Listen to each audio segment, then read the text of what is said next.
Leader of opposition mister Umesh Debbarma সাহেব এবং CPM দলের তরফ থেকেও দুটো অ্যাডজার্নমেন্ট মোশন জমা করেছে। জমা করার পর যখন এর ওপরে জিজ্ঞেস করলেন যে নোটিশটা কি হল, তো স্পিকার তো বলবেন যে এটা অ্যাকসেপ্ট হয়েছে কিংবা রিজেক্ট হয়েছে। তিনি বলেননি, বললেন আমি পরে বলবো, পরে শুরু করবো। শোনার ব্যাপার না, এটা তো আপনি আগে যেহেতু নোটিশ জমা দিয়েছেন যে না আমরা এই রুলের মোতাবেক আপনাদের নোটিশটাকে আমরা অগ্রাহ্য করলাম, এটা টার্ন ডাউন করলাম, বসে করতেন।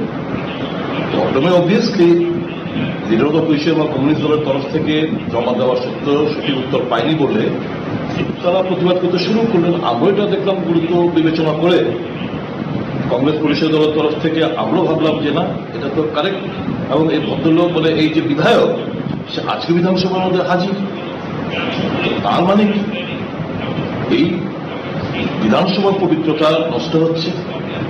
দলগতভাবে আইনগতভাবে বিধানসভার তরফ থেকে, প্রশাসনের তরফ থেকে, দলের তরফ থেকে কোনো ব্যবস্থা দেওয়া হয়নি। অথচ আমরা অন্যান্য কর্ণাটকে দেখেছি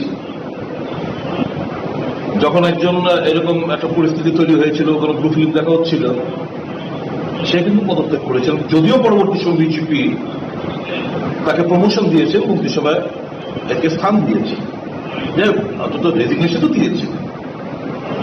এখানে তো কিছুই হচ্ছে না, না মোরাল গ্রাউন্ডস নিয়ে উনি রেজিগনেশন দিচ্ছেন, না কোনো দলীয়গত ব্যবস্থা, না আইনগত ব্যবস্থা, প্রশাসনের তরফ থেকে, অ্যাসেম্বলির তরফ থেকে, অ্যাসেম্বলির সেক্রেটারির তরফ থেকে কোনো কিছু না হচ্ছে।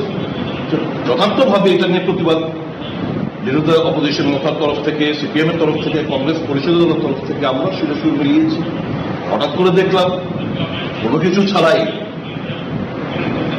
একটা অ্যানাউন্সমেন্ট, মানে এতটা ইনটলারেন্ট এরা অসহিষ্ণুতার পরিচয় দিয়েছে।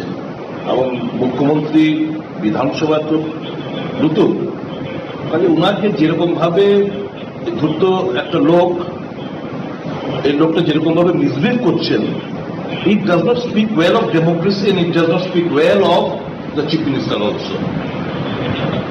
ইনটলারেন্ট একটা অ্যাটিটিউড, তার রিফ্লেকশন আমরা পাচ্ছি। অসহিষ্ণুতা কাকে বলে, এটা ঠিক না। এর থেকে আরো অনেক, যখন সিপিএম ট্রেজারি বেঞ্চে ছিল, আমরা যখন অপোজিশনে ছিলাম, এর থেকে অনেক বেশি হট্টগোল হয়েছে, হাঙ্গামা হয়েছে। এটা গণতন্ত্রে আমরা আমাদের ভেন্টিলেট করার, গ্রিভেন্সগুলো ভেন্টিলেট করার একটা মাধ্যম। এটাকে যদি এরা পার্সোনাল নিয়ে এরকম ভাবে কোনো ইয়ে ছাড়াই তারা যদি আইনের অপব্যবহার করে আমাদেরকে আওয়াজকে স্তব্ধ করে দিতে চায়, এটা কেন আমরা মানব? কাজেই সব দল এই বহিষ্কারের প্রতিবাদে ওনারা বয়কট করেছে।